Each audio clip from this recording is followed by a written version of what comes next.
warahmatullahi wabarakatuh. Selamat pagi anak-anak. Kembali lagi dalam pembelajaran PKN bersama saya, Pak Alif ya.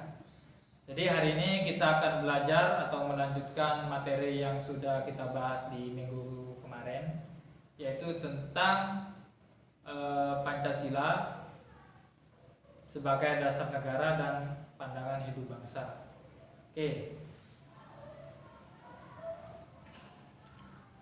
Oke, untuk kali ini kita langsung saja biar gak terlalu lama waktunya kayak kemarin ya. Jadi nanti akan saya kasih slide di belakang saya biar anak-anak bisa menyimak apa yang akan saya sampaikan, karena sistem saya itu masih menggunakan PowerPoint text. Jadi biar lebih mudah untuk dipahami. Oke, di sini tentang arti penting Pancasila sebagai dasar negara dan pandangan hidup bangsa. Ya, anak-anak bisa perhatikan. Yang pertama, Pancasila sebagai dasar negara. Oke, apa sih arti pentingnya itu? Kenapa kita harus belajar Pancasila sebagai dasar negara? Pentingnya di bagian mana? Atau seberapa penting kita harus mempelajari itu? Oke, tahukah kamu arti Pancasila sebagai dasar negara? Kemarin kan kita sudah menjelaskan tuh pengertiannya seperti apa. Nah, sekarang arti pentingnya seperti apa? Nah, ini biar anak-anak tuh bisa membedakan bagaimana Pancasila sebagai dasar negara dan Pancasila sebagai pandangan hidup bangsa. Oke, di sini poin pertama adalah Pancasila dijadikan dasar bagi penyelenggara negara. Yang selanjutnya, Pancasila dijadikan dasar dalam pengaturan dan sistem pemerintahan negara. Terus yang terakhir, Pancasila merupakan sumber hukum dalam kehidupan berbangsa dan negara. Nah, poin-poin di sini kemarin sempat ditanyakan oleh anak-anak ya, kelas 8 yang menyimak ini. Pak, kenapa kita harus menerapkan Pancasila dalam kehidupan sehari-hari? Nah, ini ada kaitannya dengan ini. Jadi Pancasila memang harus dijadikan sebagai dasar, termasuk dalam kehidupan sehari-hari, dalam sistem pemerintahan, dalam berbangsa, kita harus menerapkan itu. Nah, itu kemarin sudah saya jawab betapa pentingnya menerapkan itu di Indonesia. Oke, lanjut. Selanjutnya adalah Pancasila sebagai pandangan hidup bangsa. Nah, ini kalau anak-anak tadi bisa perhatikan sebagai dasar negara, sekarang adalah sebagai pandangan hidup bangsa. Oke, di sini Pancasila sebagai pandangan hidup bangsa dipergunakan sebagai petunjuk dalam kehidupan sehari-hari masyarakat Indonesia. Nah, dari kata-kata petunjuk ya, dalam kehidupan sehari-hari, artinya kan anak-anak sudah bisa memandang Pancasila ini sebagai pandangan hidup bangsa ya gimana? Ya udah, berarti sebagai pedoman hidup gitu. Khususnya hidup di negara Indonesia. Nah, jadi memang keberadaan Pancasila itu sangat penting sekali gitu loh. Untuk apa? Ketika kita menggunakan Pancasila sebagai pandangan hidup bangsa atau dalam kehidupan sehari-hari, apa sih gunanya? Apa sih manfaatnya? Apa sih pentingnya? Nah, di sini kita sebut satu-satu. Akan ada toleransi antar beragama. Kenapa? Karena sama-sama kita menghormati dan saling menghargai sama agama gitu. Jadi di sini kita tidak mencari agama mana yang benar, agama siapa yang paling banyak diikuti, tidak itu. Tapi di sini kita harus toleransi, saling menghargai, saling menghormati. Nah, itu ketika kita mengamalkan nilai-nilai Pancasila, kita pasti memiliki itu. Terus tenggang rasa dan tepa selira. Nah, di sini di dalam diri kita itu punya rasa-rasa yang itu rasa kemanusiaan. Misal, meskipun kita melihat orang non agama kita, di luar agama kita mengalami kesusahan, kalau kita punya tenggang rasa dan tepa selira, otomatis kita akan membantu itu tanpa memandang agama itu. Kenapa? Karena kita masih memiliki rasa kemanusiaan itu, sila kedua. Nah, ini nyambung nih. Makanya di dalam Pancasila itu sangat penting untuk kita terapkan. Terus selanjutnya, cinta tanah air dan bangsa. Nah, kalau kita sudah bisa menghormati sama agama, saling gotong royong di masyarakat, otomatis secara tidak langsung itu salah satu bentuk bukti cinta kita kepada negara Indonesia.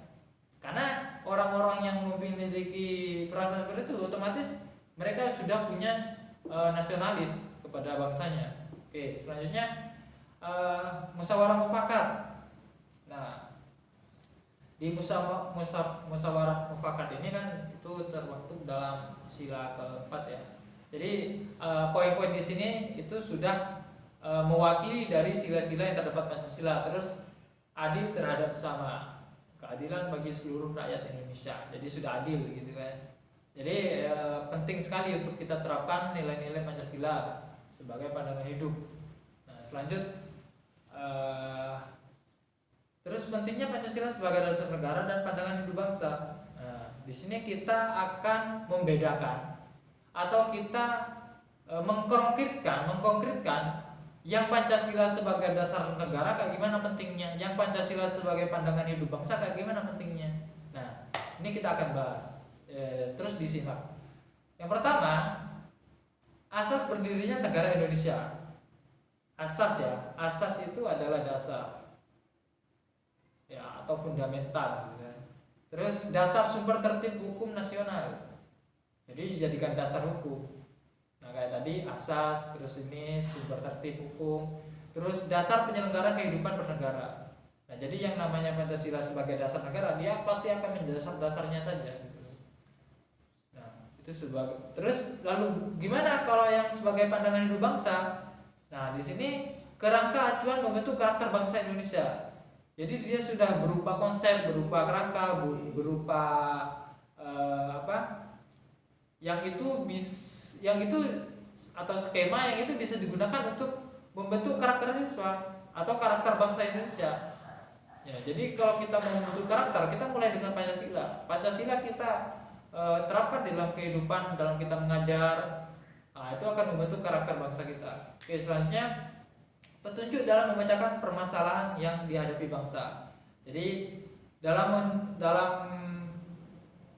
memecahkan, jadi memang tidak dapat dipungkiri kalau setiap negara itu pasti memiliki permasalahan tersendiri.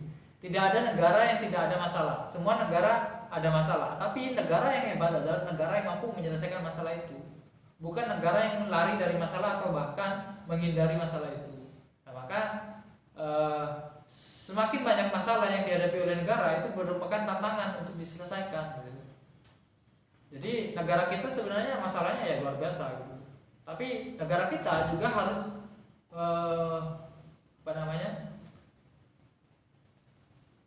menyelesaikan masalah yang terdapat di negara kita. Oke, selanjutnya arahan bagi warga negara dalam melihat dan memanfaatkan potensi.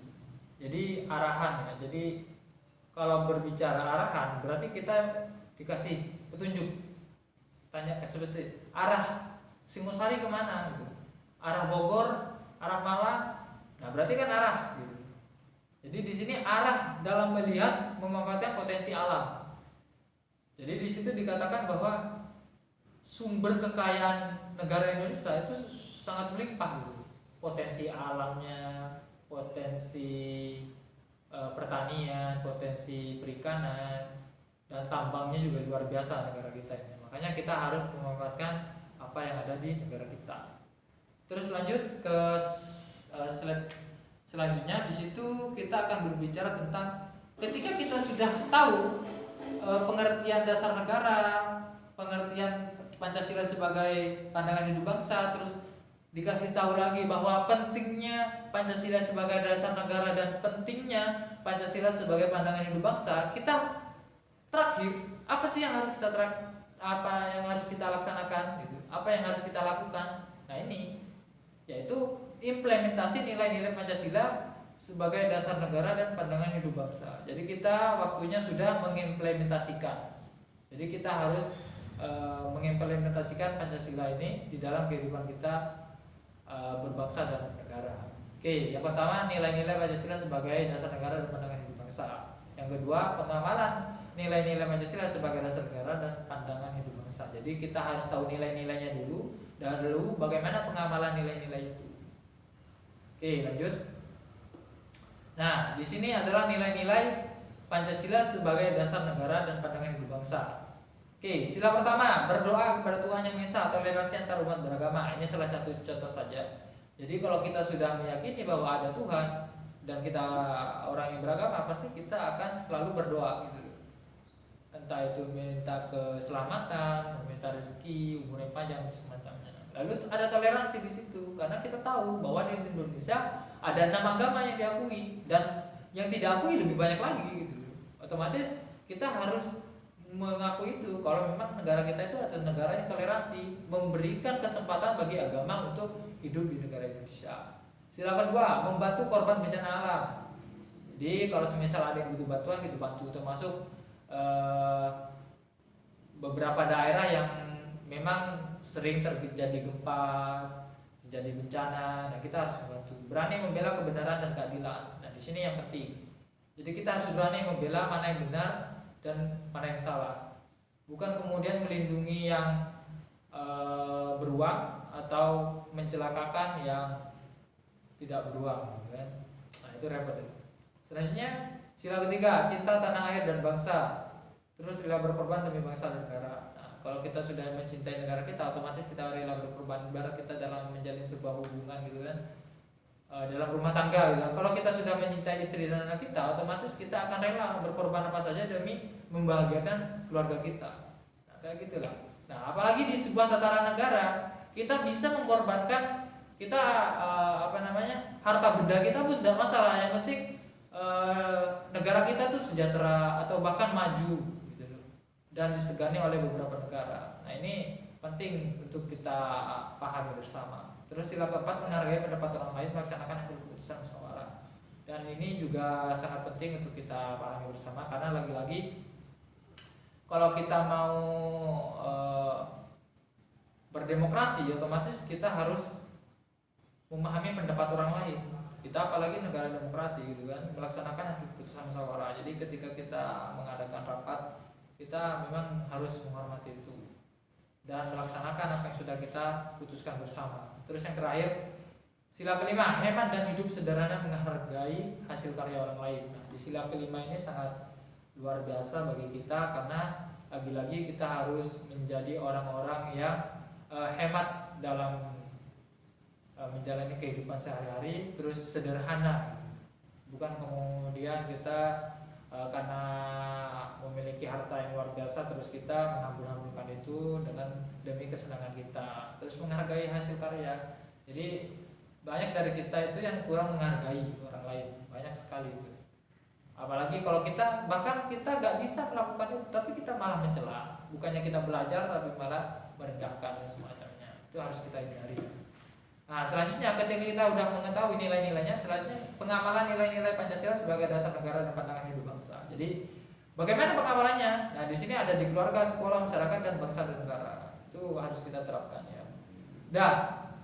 Jadi itu saja yang ingin saya sampaikan untuk anak-anak semuanya. Jadi harus dipahami bahwa kalau kita itu hidup di negara Indonesia, kita harus paham apa yang ada di Indonesia, bukan paham apa yang ada di negara lain. Hidup di Indonesia, lahir di Indonesia, maka tumbuh di Indonesia. Tapi kenapa yang dipahami malah negara lain? Nah itu kan repot. Jadi kalau kita memang besar dan tumbuh di Indonesia, harusnya kita ketika menemukan sesuatu yang kurang pas, kurang bagus, kurang pas di negara kita, kita harus memperbaikinya, bukan membiarkannya atau bahkan acuh tak acuh kepada negaranya sendiri. Nah, itu salah satu contoh yang kurang baik untuk kita tiru. Oke, saya tunggu pertanyaannya di kolom komentar karena itu tugasnya. Jangan lupa kalau sekiranya masih bingung, itu saya buka forum diskusi online ya. Jadi jangan takut untuk bertanya karena lagi-lagi kita ini lagi berbicara tentang negara kita. Kalau bisa pertanyaannya itu hal-hal yang ada di kejadian sekitar gitu loh. Banyak hal yang terjadi di masa pandemi ini, banyak sekali. Oke, cukup sekian. Semoga banyak hal yang akan anak-anak pahami, banyak hal yang akan anak-anak dapati, dan terlebih dari itu semangat belajarnya. Dan ya lagi-lagi kita berdoa bersama agar pandemi ini segera berakhir dan agar kita itu bisa beraktivitas seperti sedia kala. Oke, kita akhiri dengan membaca hamdalah bersama-sama. Alhamdulillahirabbil alamin. Wassalamualaikum warahmatullahi wabarakatuh. Astagfirullah, lupa.